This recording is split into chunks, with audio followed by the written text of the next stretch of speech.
Olá! Jesus, quando falava sobre a impureza, em um momento ele disse o seguinte: vocês são como os outros, não entendem nada? Aquilo que entra pela boca da pessoa não pode fazê-la ficar impura, porque não vai para o coração, mas para o estômago, e depois sai do corpo. Com isso, Jesus quis dizer que todos os tipos de alimentos podem ser consumidos. Ora, se tem uma lei de alguns alimentos impuros ali no Velho Testamento, Jesus então aqui estava quebrando esse mandamento lá do passado? Esta e muitas outras questões você vai acompanhar agora, pois está no ar, Na Mira da Verdade.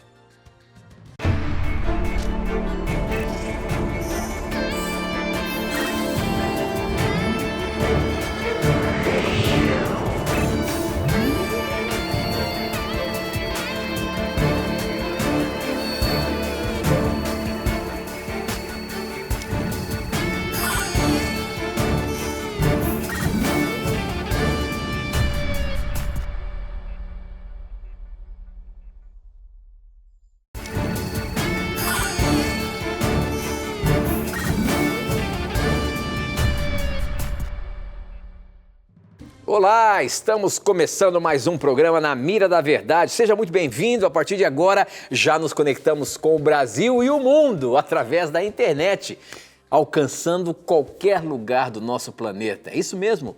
Estamos sendo transmitidos pelo Facebook e a nossa programação também é transmitida no YouTube. E quantas pessoas tenham a chance de assistir o programa Na Mira da Verdade. Onde quer que você esteja, sinta-se abraçado. Este é um programa de perguntas e respostas bíblicas e você pode fazer ao vivo. Estamos aqui para receber a sua pergunta e colocar na mira. E quem está na mira para responder baseando-se na Bíblia é ele, hein? Professor Leandro Quadros. E aí, professor, tudo bem? Animado? Tudo bem, Tito. Quero mandar rapidamente uns abraços, mas antes desejar que o Deus abençoe o nosso telespectador, a nossa telespectadora e agradecer a você pelo carinho.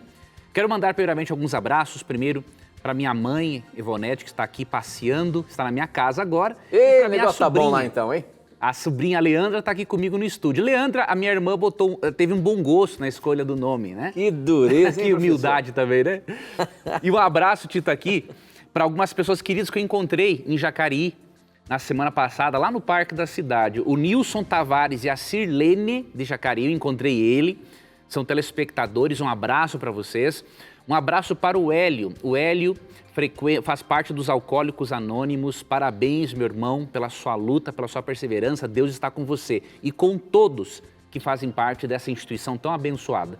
E um abraço também para o Gilson, que é o supervisor do Parque da Cidade de Jacareí. Que Deus abençoe a vocês e obrigado pelo carinho que vocês têm para com o nosso programa. Muito bem, professor. Então quer dizer que vai ter comida boa lá em casa, mamãe aí, a coisa vai ficar bom o negócio, hein? Ô, rapaz, a coisa tá fina. Tem que dar uma passada lá depois, mas muito bem. Pode ir.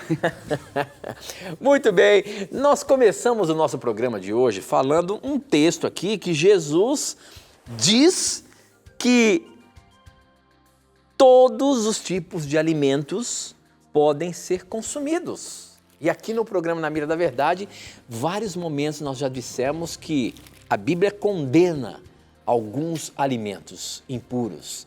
Por exemplo, a carne de porco. Outro exemplo é o peixe de couro. E a Bíblia fala isso em detalhes. Só que agora Jesus vem aqui e diz que o que entra pela boca vai para o estômago e logo sai do corpo. Então, todos os alimentos podem ser consumidos.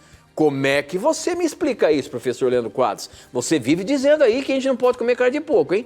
Agora Jesus está dizendo aqui que todo alimento pode ser consumido. Quero ver. E agora, né? Tu sabe, Tito, que muitos cristãos sinceros, eles pensam o seguinte, que Cristo estaria abolindo a lei dietética, né, que Moisés escreveu em Levítico 11 e Deuteronômio 14. Só que aí tem um problema. Em João 5, 46 e 47, Cristo disse que Moisés escreveu a respeito de Cristo. Ou seja, de acordo com tudo aquilo que Cristo ensina. Moisés foi usado por Deus, né, para, obviamente, inclusive falar do Messias, por meio de todo o ritual do santuário. Em Mateus 5,17, Jesus disse que ele não veio mudar nenhum acento, nenhum tio da lei de Moisés. Né? Então não existe uma separação na Bíblia entre Antigo e Novo Testamento. Né? Os livros do Novo Testamento são uma continuidade da revelação que começou nos dias do Antigo Testamento. Então quando alguém coloca Moisés de forma contrária a Jesus, fica uma coisa estranha. É como se o Espírito Santo tivesse inspirado Moisés a dizer uma coisa, e aí vem Cristo e meio que desmerece aquilo que o Espírito Santo havia revelado para Moisés. Não devemos pensar muito bem nas implicações das nossas crenças antes de confirmarmos nossas conclusões. E aí o que acontece? Esse texto de Marcos capítulo 7, e que também é paralelo a Mateus 15, quando lemos o contexto dele, fica muito tranquilo de entender e perceber uma coisa, que Cristo não está em hipótese alguma contradizendo o Antigo Testamento. O próprio Cristo em João 10, 35 fala que a Escritura não pode falhar. Então tudo aquilo que está na palavra de Deus é inspirado. Óbvio, há rituais, as leis cerimoniais tinham a ver com o santuário e com um sistema pedagógico para ensinar o plano de salvação. O cumprimento disso, né, encontrou a sua realidade em Cristo. Agora, nós não podemos enquadrar, por exemplo, aspectos morais da lei, aspectos dietéticos, né, e tudo mais, não podemos enquadrar nos aspectos cerimoniais. E Levítico 11 não é um aspecto cerimonial, né? As leis dietéticas, elas não têm simplesmente a ver com cerimônias, porque, por exemplo, nos versos ali 43, 44, Deus usa uma expressão que é abominação. Então, quando se refere à carne imunda, Deus diz que é uma abominação comer isso. Então, é uma linguagem muito forte, né, para se referir a um mero ritual. Tá? Mas vamos aqui para o contexto de Marcos 7. Bom, quando Marcos 7 fala, né, Cristo adverte, não é, de que não é o que entra no coração, não é o que entra, né, no coração, mas o que sai é o que contamina o homem. E quando ele diz aqui no contexto, né, que considerou puros todos os alimentos, vamos ver em que contexto ele considerou puros todos os alimentos. Será que ele se refere à distinção original entre alimentos puros e impuros? Ou é uma outra coisa? Lembremos outro detalhe, a distinção entre alimento puro e impuro ela é muito anterior a Moisés. Em Gênesis 7, verso 2, já vemos que essa distinção existia no período ali pré-diluviano, ok? Vamos ler aqui o contexto, que aí a partir do verso 1 de Marcos 7 diz assim: Ora, reuniram-se a Jesus os fariseus e alguns escribas vindos de Jerusalém. E vendo que alguns dos discípulos dele comiam, vamos ver, eles comiam carne de porco, para que fosse esse o problema tratado aqui, vamos ver. Comiam pão com as mãos impuras, isto é, por lavar. E aí vem aqui uma explicação, né? Pois os fariseus e todos os judeus, observando a tradição dos anciãos que eram mandamentos orais, tá? Não comem sem lavar cuidadosamente as mãos, quando voltam da praça. Não comem nem sem se aspergirem. E aí verso 5. Interpelaram-no os fariseus e os escribas.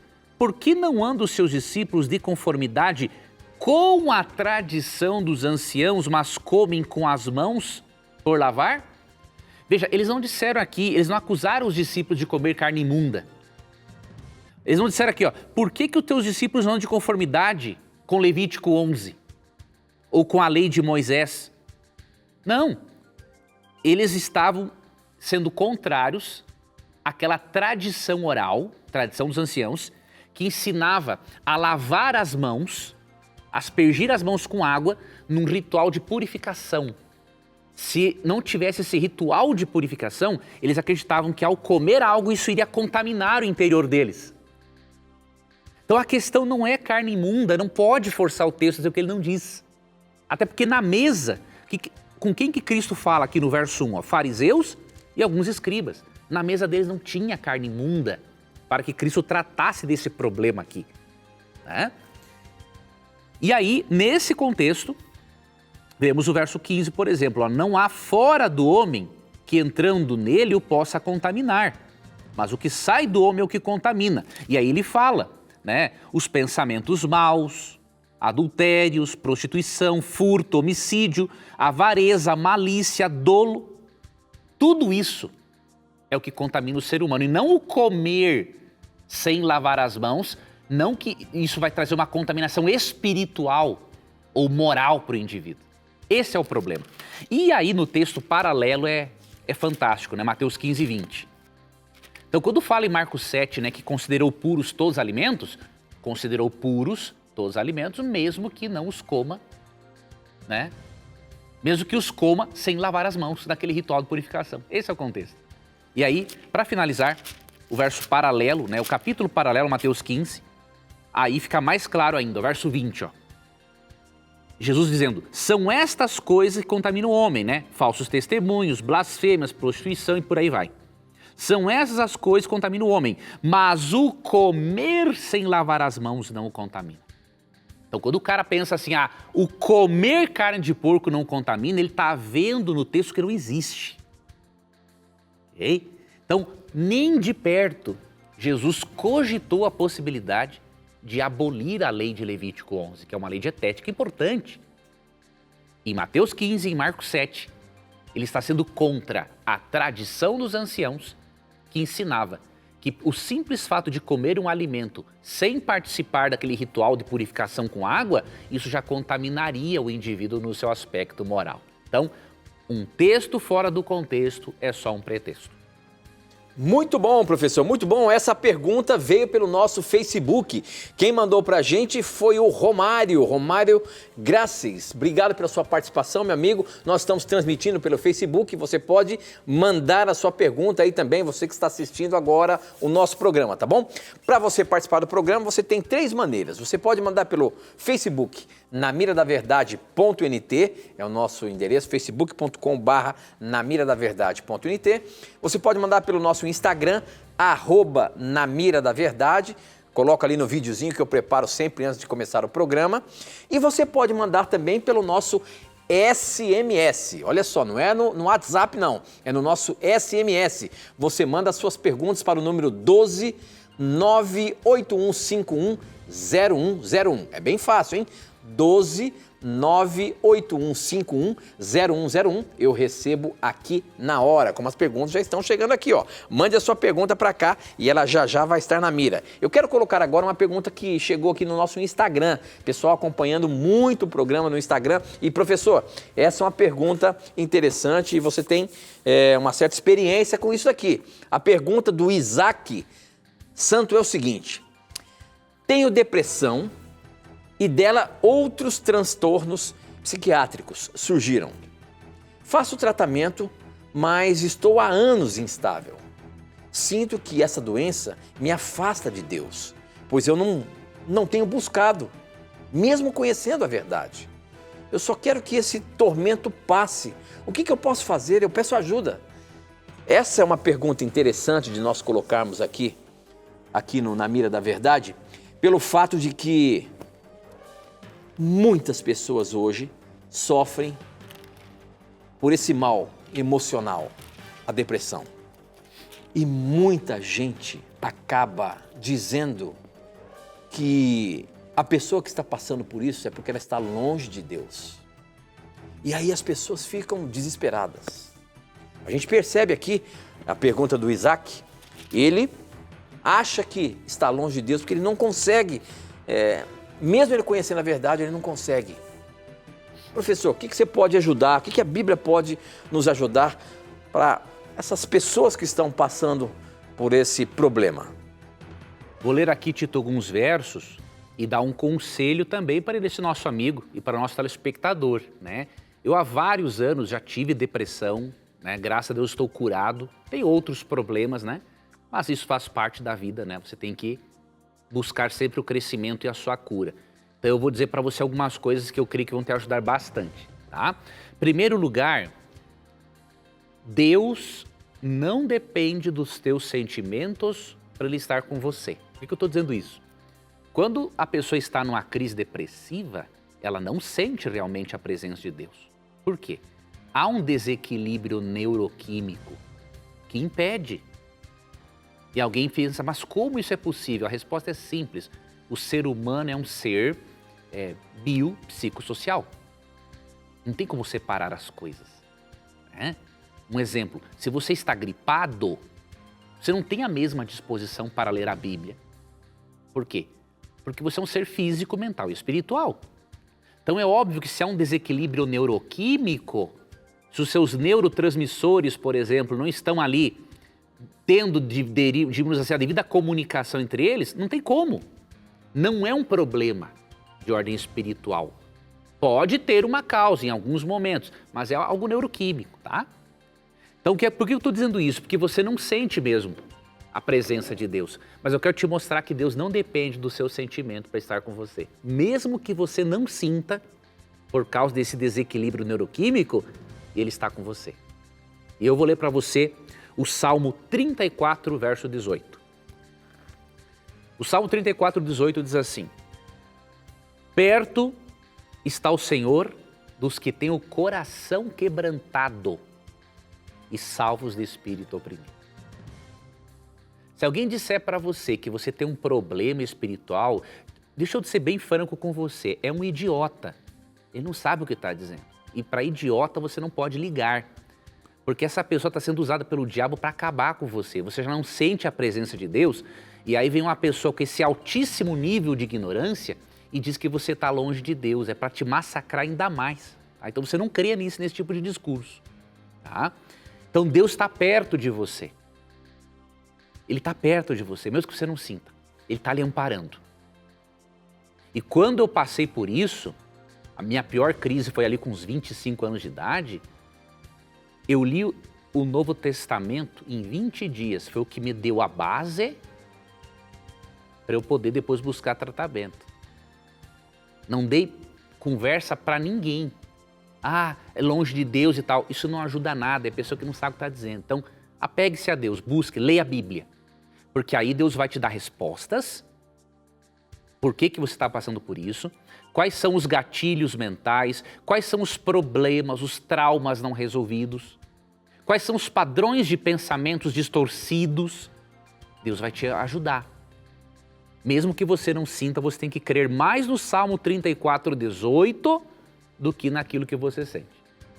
E o meu conselho final para você é o seguinte: você não pode viver todos esses anos assim, instável. Isso indica alguma coisa. Ou teu tratamento medicamentoso está errado, não acertou ainda, o psiquiatra não acertou, tá? Ou ele até acertou o medicamento, mas você não está fazendo psicoterapia. Tem que unir as duas coisas. O medicamento ele é importante, tá? Ele vai promover o equilíbrio neuroquímico, diríamos assim. Só que se você não trabalhar a origem do teu sintoma, do teu problema, a origem da tua tristeza profunda, que pode ser traumas mal resolvidos, conflitos internos não trabalhados, sentimentos não devidamente exteriorizados, se você não trabalhar isso, não vai adiantar o medicamento. Então é obrigatório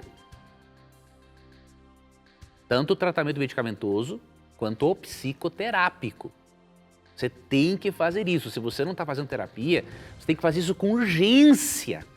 Você não pode esperar nem para amanhã. Você já tem que procurar agora na internet algum terapeuta, uma indicação de alguém para te ajudar. Você tem que fazer isso com urgência.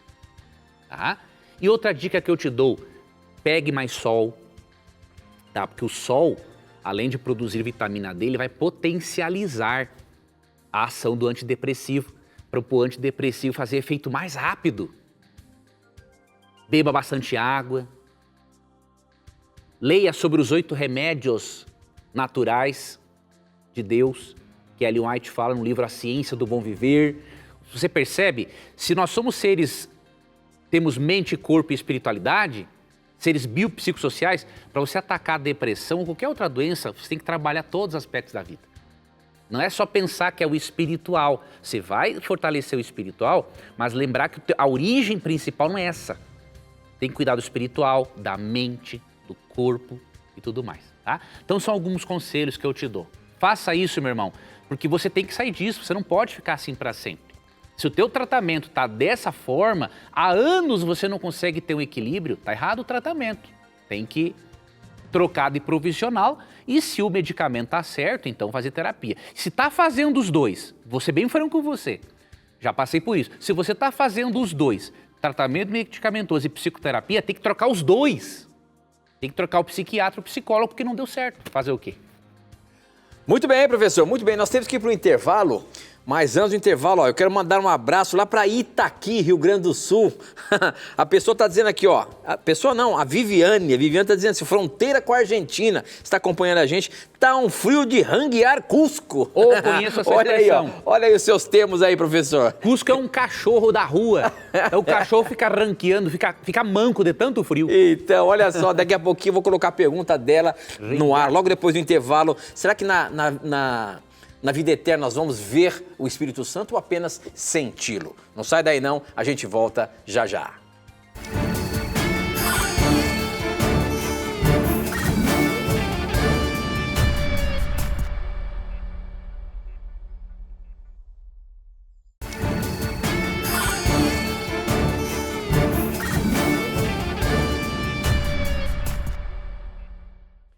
Já estamos de volta ao vivo e a pergunta da Viviane aqui lá de Itaqui é a seguinte: será que na nova terra, na eternidade, nós vamos ver o Espírito Santo ou vamos apenas senti-lo?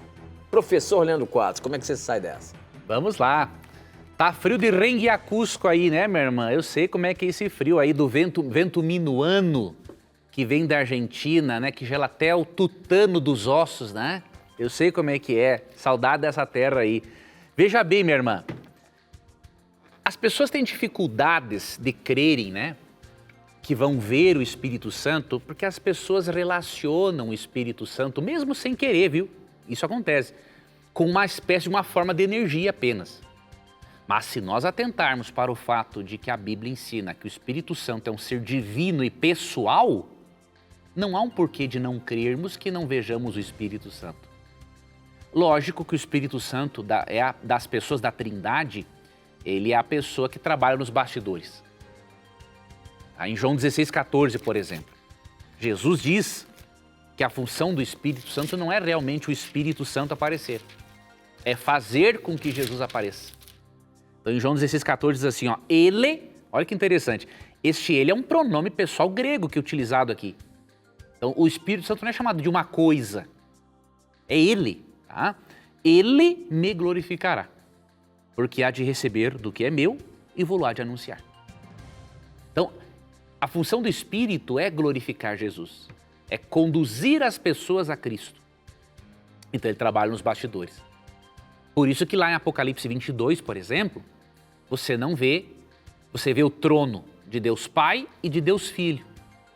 Ele está nos bastidores, ele está fazendo o Pai e o Filho aparecerem. Mas tu vai em Apocalipse 1, versos 4 e 5, você já vê a menção do Espírito Santo na sua plenitude, juntamente com o Pai e o Filho. Ok? Então, considerando dois textos agora, para finalizarmos. Atos capítulo 5, versos 13 e 4, que fala que o Espírito Santo é Deus. E considerando Apocalipse 22, 4, não tem um porquê de não crermos que veremos o Espírito Santo. E quando falou do Espírito Santo, quando falou que Ananias mentiu ao Espírito Santo, Pedro disse aqui, em Atos capítulo 5, verso 4, o seguinte, 13 e 4. Ananias, por que encheu Satanás teu coração para que mentisses ao Espírito Santo? Olha, o próprio fato de poder mentir a alguém já demonstra que é um ser pessoal. Você não pode mentir para uma energia ou para um poder impessoal. Você mente para alguém que é capaz de se ofender com essa mentira, ok? Para que mentisse ao Espírito Santo, reservando parte do valor do campo? Conservando-o porventura não seria teu? E vendido não estaria em teu poder? Como, pois, assentaste no coração esse desígnio? não mentiste aos homens, mas a Deus. Olha que interessante. Mentir ao Espírito Santo equivale a mentir a Deus. Então ele é Deus. Não tem como fugir desta linha de raciocínio bíblica, né? Ele é Deus. E aí Apocalipse 22, 4 diz assim, falando aqui obviamente de Deus Pai, do Cordeiro, aqui nesse contexto que é Cristo, mas vamos lembrar, o Espírito Santo é Deus ou não é? É, Pedro disse que é. Contemplarão a sua face e na sua fronte está o nome dele. Quando fala que os justos vão resplandecer, ter o nome de Deus na fronte, quer dizer que vão resplandecer o caráter de Deus. E obviamente que isso envolve também o caráter do Espírito Santo. E também contemplarão a sua face. Então eu não vejo um porquê. Se o Espírito Santo é Deus, é um ser pessoal, e nós vamos ver a face de Deus Pai e de Cristo, eu não vejo um porquê de não vermos o Espírito Santo. Não tem um porquê dele permanecer em mistério. Então eu tenho plena convicção. Conheceremos as três pessoas da Trindade. Muito bem, professor, muito bem. Olha, eu estou vendo aqui o nosso Instagram, nós abrimos aquela caixinha de pergunta ali. E quantas perguntas estão chegando para a gente aqui. Olha, obrigado pela sua participação. Eu vou colocar uma pergunta de uma dessas que chegaram pela caixinha. Olha só a pergunta que chegou aqui, professor. Masturbação é pecado?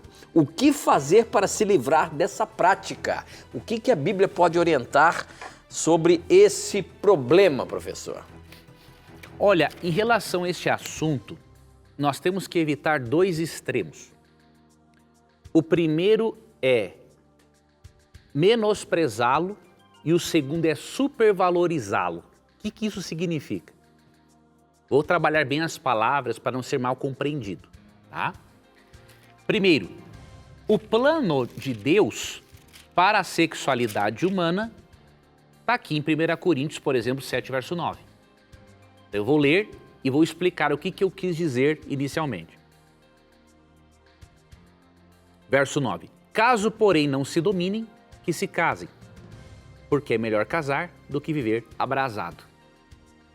Então, Paulo apresenta o sexo no matrimônio como meio provido por Deus para desfrutar da sexualidade e aliviar as tensões sexuais também. Então, originalmente, a masturbação nunca foi parte dos planos de Deus. Agora, ela já faz parte da natureza humana após o pecado. O que tem que fazer? Primeiramente, tem que ter um matrimônio satisfatório, mas não basta apenas isso. Se a pessoa tornou-se viciada na pornografia, né? Além de ter uma vida matrimonial satisfatória, uma vida conjugal sexual satisfatória, vai ter que ter um trabalho também psicoterápico. Não é uma coisa simples, dizer assim, não faça isso. Não. Se a pessoa viciou nisso, veja, a estrutura química do vício em pornografia é muito parecida com a estrutura química do vício em heroína. Então, dizer para uma pessoa o seguinte, uma pessoa viciada, né? Olha, não veja mais. É perder tempo, é a mesma coisa que dizer para um viciado em heroína, dizer assim, não use mais. Não é assim que a coisa funciona. Tem que ter um trabalho. Tá? Agora, se você não é viciado, veja, o plano de Deus é este. Mas não significa que você vai conseguir fazer isso sempre. Até porque estamos numa sociedade muito erotizada. Aí entra o que eu disse inicialmente. Você não pode desprezar esse assunto, mas também supervalorizar. Por quê? O que eu quero dizer supervalorizar? Se você encarar a masturbação como algo extremamente pecaminoso, como por exemplo um adultério ou uma fornicação, você vai ficar neurótico. E aí quando você fica neurótico, aumenta o teu nível de ansiedade. E aumentando o teu nível de ansiedade, você pratica mais. Entendeu? Agora, o outro extremo é você achar assim, não, então já que é assim, então tá tudo beleza, eu continuo e fico assim. Não, você tem que trabalhar cada vez mais para ir diminuindo e melhorando isso. Até chegar o momento em que você vai vencer.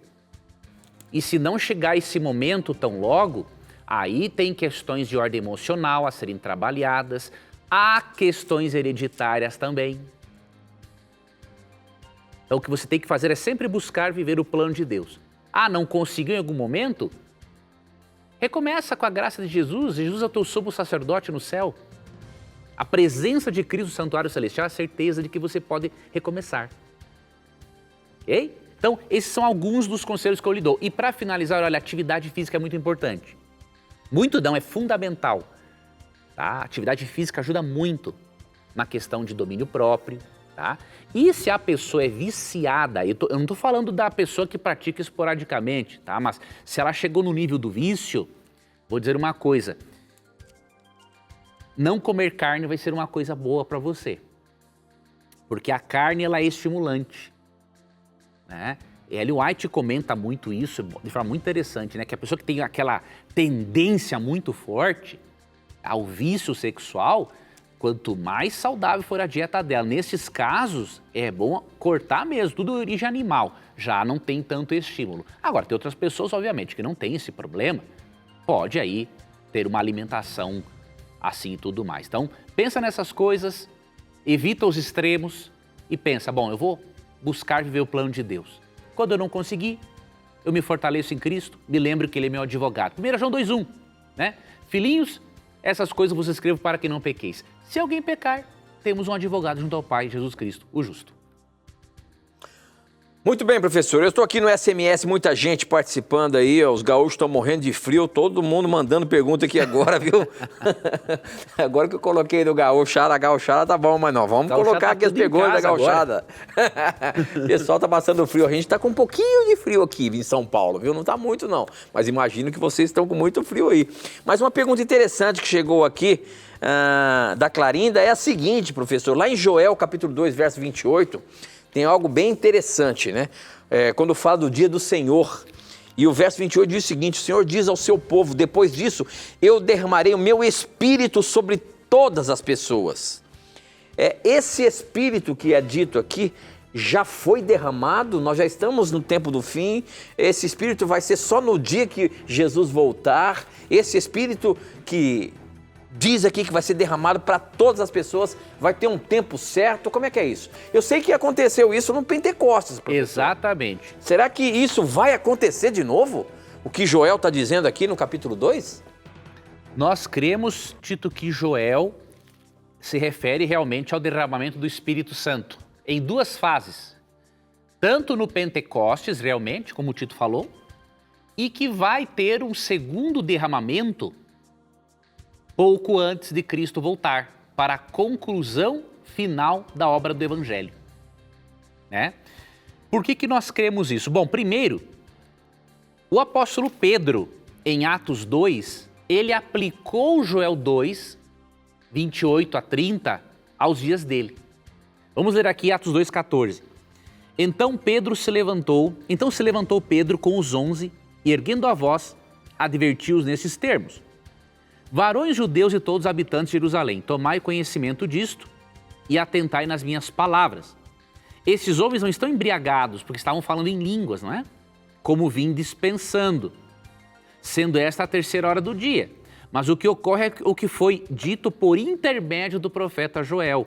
E acontecerá nos últimos dias, diz o Senhor, que derramarei do meu espírito sobre toda a carne.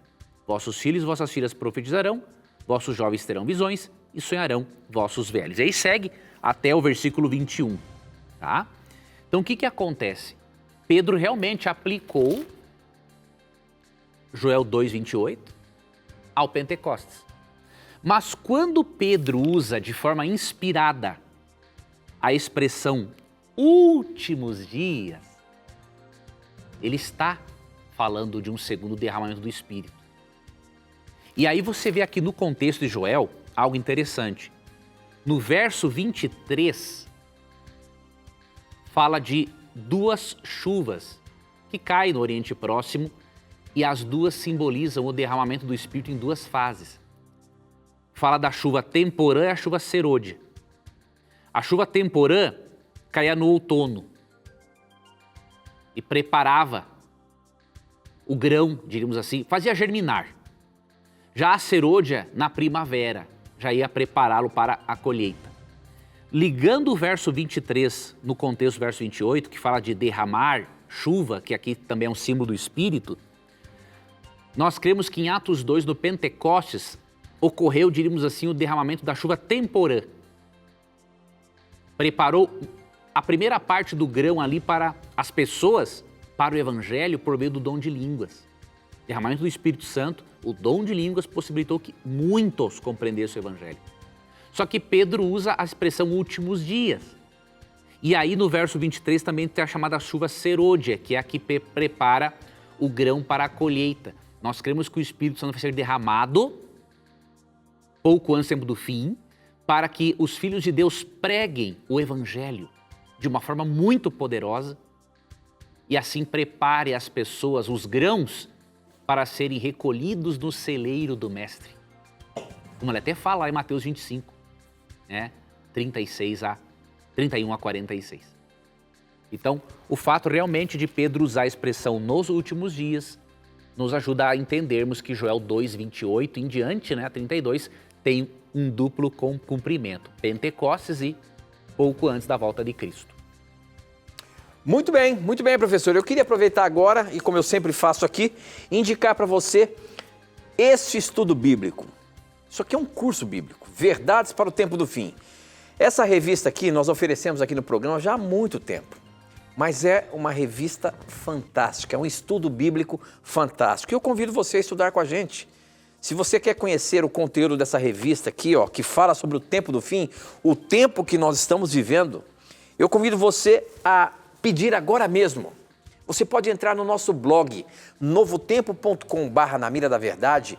Ali você vai arrastar mais para baixo no site e você vai ver a imagem dessa revista. Se você clicar lá, você vai ser direcionado para fazer um cadastro para que ela possa chegar direitinho aí para você, sem você pagar nada. É um presente,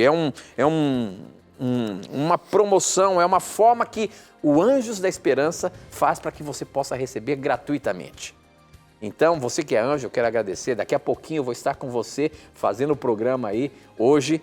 E esse projeto Anjos da Esperança é maravilhoso, porque o nosso programa, ele existe por causa disso. Os cursos bíblicos que nós oferecemos aqui na Novo Tempo é por causa disso. Você pode pedir agora. Se você quiser, também pode pedir por telefone, só que tem que ser no horário comercial. 0 operadora 12 21 27 3121. Você pede a revista Verdades para o Tempo do Fim, um estudo bíblico fantástico que vai ajudar a compreender muita coisa que está acontecendo agora e que ainda vai acontecer. A gente tem que ir para um intervalo rápido. Aproveite o intervalo, peça o seu estudo bíblico. A gente volta já já.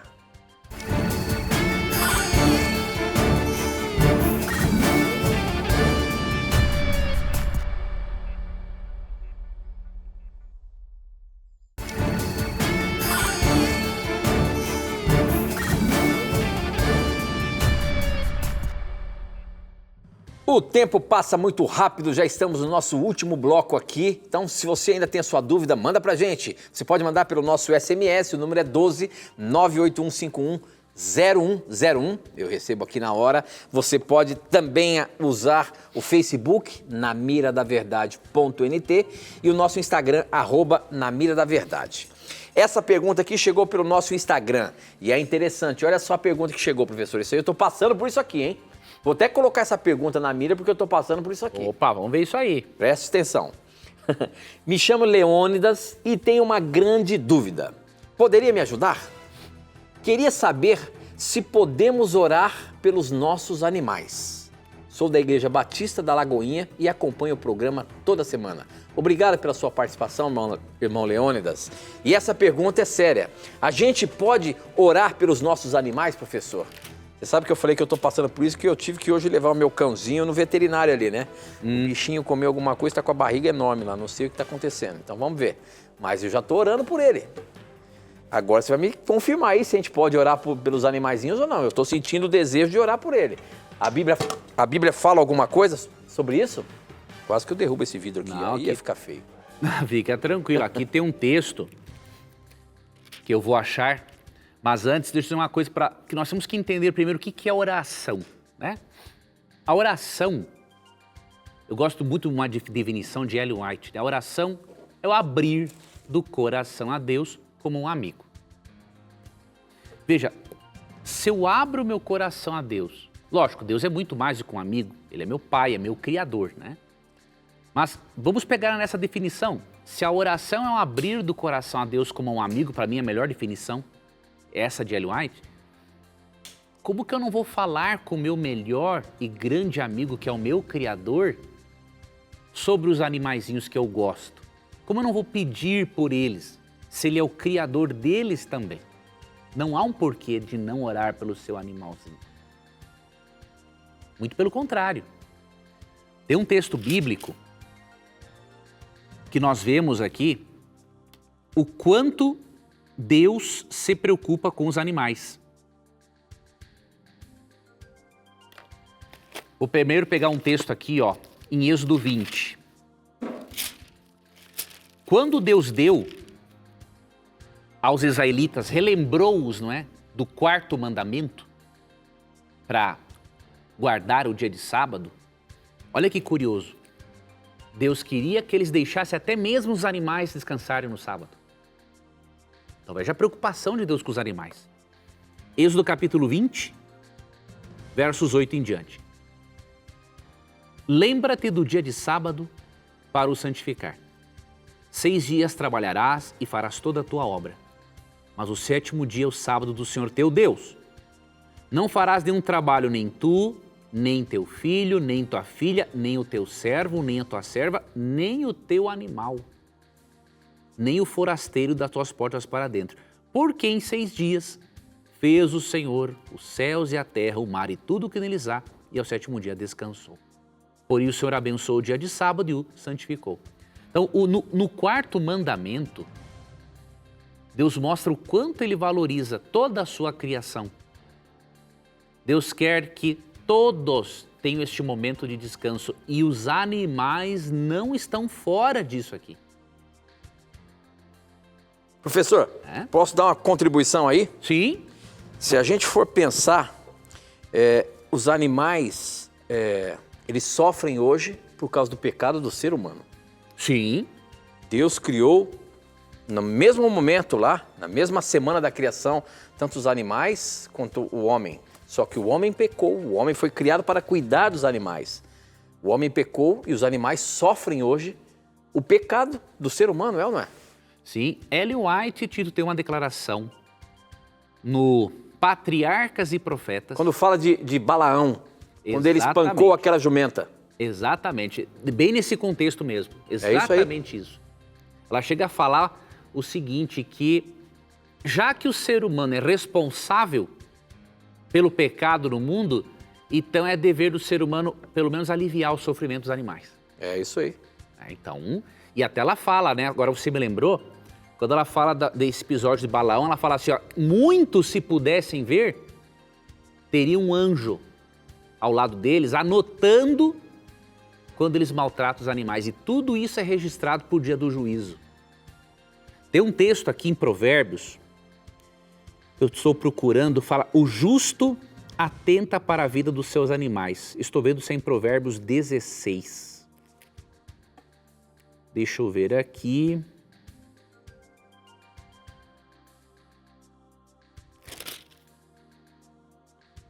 Se eu não achar, eu procuro depois. Mas tem um texto que é interessante, o paralelismo da poesia hebraica, né? Fala assim, ó, o justo atenta para a vida dos seus animais, mas o ímpio é cruel. Olha, veja se é Provérbios 12:10 aí, professor. 12:10, eu estava no 16, é 12:10. Obrigado, Tita, é esse mesmo. 12:10, ó. O justo atenta para a vida dos seus animais. Há um paralelismo, ó. Mas o coração dos perversos é cruel. O que quer dizer? Que aquele que não se preocupa com o bem-estar dos animais, ele é perverso e cruel. Esse é o paralelismo do verso, ó. O justo atenta para a vida dos seus animais, mas o coração do perverso é cruel. Tá? Então, não tem nada de errado você se preocupar com a vida do seu animalzinho. E orar por ele também, né? Ore por ele sim, né?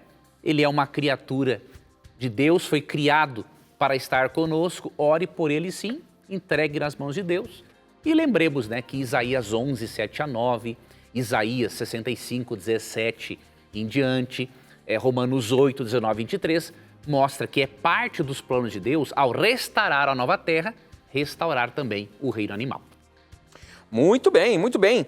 E olha só, agora tem uma daquelas perguntinhas capciosas, professor. Olha a pergunta que chegou aqui. Quem mandou foi o Marcelo Winter, ele é de São Paulo e a pergunta dele é a seguinte: se Jesus é filho de Deus, quem é a mãe de Jesus? Você sabe que muitos usam esse termo, né, mãe de Jesus, e que dá a entender de que parece que ela está no céu, Maria, no caso. Como é que é isso, professor? Vamos entrar nessa questão. Veja, querido telespectador, quando a Bíblia diz que Cristo era filho de Deus, ela não o faz com o propósito de nos ensinar que Cristo é um ser criado por Deus o Pai. Na nossa compreensão ocidental, filho é alguém gerado de outro alguém. Na Bíblia não é assim. Óbvio que na Bíblia também, um filho é alguém que foi gerado de alguém. Só que em relação a Cristo, no pensamento hebraico, filho não é só alguém que é gerado de alguém. É alguém que é igual. Eu vou lhe mostrar aqui 2 textos na Bíblia, para você perceber que quando a Bíblia diz que Cristo é filho de Deus, ela não está ensinando que ele é filho no sentido humano, ou seja, eu gerei, eu e minha esposa geramos nossas filhas. Então Deus o Pai também teve uma mulher, ou não importa. Ele gerou, indo para o seu raciocínio, então Deus Pai gerou Jesus com uma outra mulher e tal. Não. Veja, Jesus ele passou a existir, ele não passou a existir apenas a partir do nascimento de Maria. Ele é pré-existente, né? Isaías 9, verso 6, Jesus é chamado de Pai da eternidade. João 1, 1 a 3, Jesus criou todo o universo com Deus Pai. Isso está também em Hebreus 1, 1 a 3. Colossenses 1, 15 a 18, sem Jesus nada do que existe foi feito, João 1, né? E Colossenses fala que nele tudo subsiste, ou seja, todos os seres vivos têm vida por causa de Cristo. Então Cristo ele só passou a existir, ou melhor, ele não passou a existir a partir de Maria. Ele encarnou para nascer, obviamente, de uma forma humana, mas ele é pré-existente. Ele sempre existiu, Maria não existiu sempre. Tá? Então Jesus, a expressão mãe de Deus em referência a Maria não é correta. Ela não é mãe de Deus, ela é mãe aí sim do divino, do Jesus divino humano, aí sim. Ela não pode ser mãe apenas do Jesus divino, porque o Jesus divino sempre existiu e Maria não. Agora, se a expressão for usada para dizer assim, a Maria é a mãe do divino humano Jesus, aí tudo bem, aí está correto. Tá? Agora veja, quando é dito que Jesus é filho de Deus, em que sentido isso acontece? Não é no nosso sentido ocidental. Vamos ler aqui João 5,18, porque aí você vai entender. Não tem uma lógica de Jesus ter uma mãe, estou falando aqui no aspecto divino, tá? Lá no céu, porque ele não tem origem. Miqueias 5,2 diz que os dias dele são desde os dias, as origens dele são desde os dias da eternidade.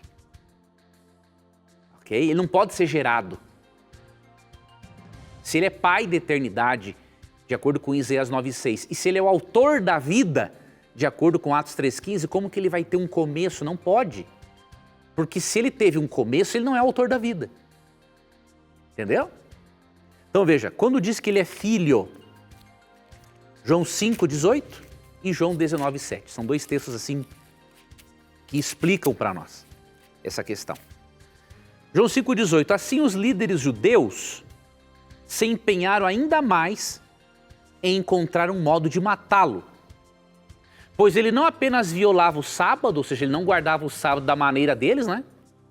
Mas afirmava que Deus era seu Pai e, portanto, se igualava a Deus.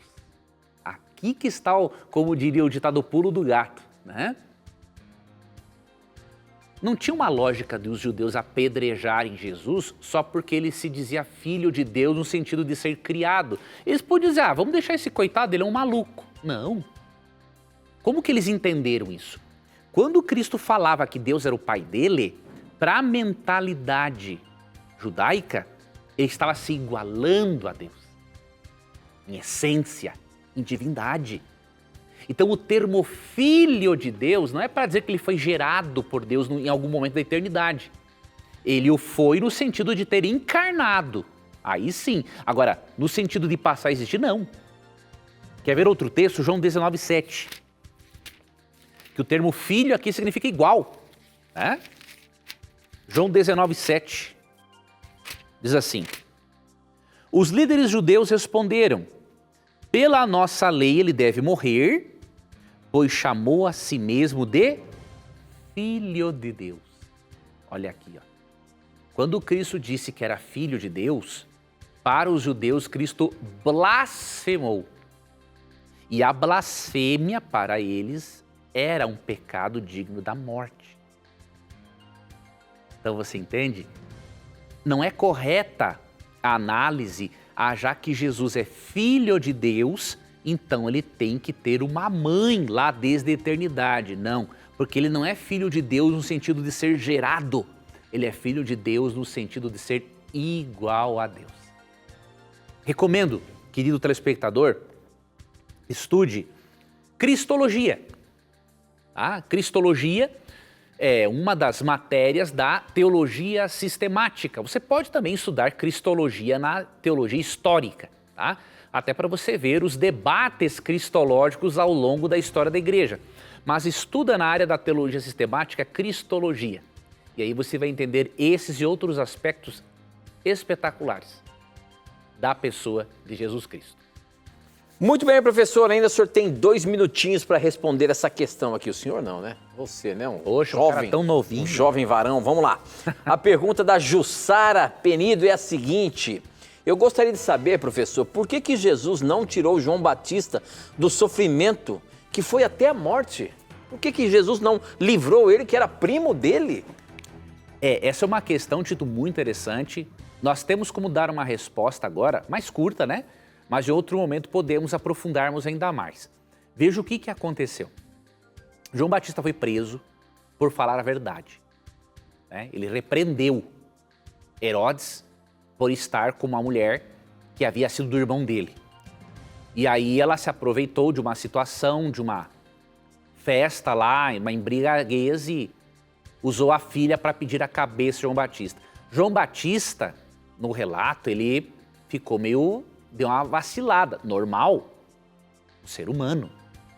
E aí ele mandou alguém para Jesus dizer o seguinte, olha, você é mesmo o Messias ou temos que esperar outro? E qual foi a resposta de Cristo? Isso aqui que é interessante.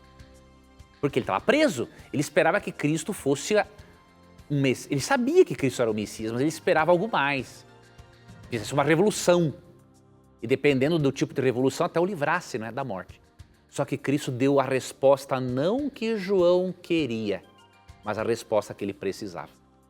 Jesus falou assim, diga para João que os cegos veem, os coxos andam e os mortos são ressuscitados. A partir dali, João Batista não mandou recado algum mais e ele entendeu que Deus, em sua soberania, iria permitir que ele descansasse e que o universo tivesse ainda mais um argumento para que Deus pudesse desmascarar Satanás diante de todos eles, mostrar o quanto Satanás era perverso. Tem outras questões, mas essas são as principais. Muito bem, professor, muito bem. Com essa nós encerramos mais um Na Mira da Verdade. A gente se encontra semana que vem, se Deus quiser. Se Deus quiser, Tito. Obrigado, Tito, por trazer as perguntas dos nossos amigos. Obrigado, amigo telespectador e amiga telespectador. E lembre-se que nesse programa, sempre que você tiver a coragem de perguntar, só a Bíblia terá a coragem de lhe responder. Aqui você já sabe, as suas dúvidas sempre estão na Mira da Verdade. Até o nosso próximo encontro. Tchau.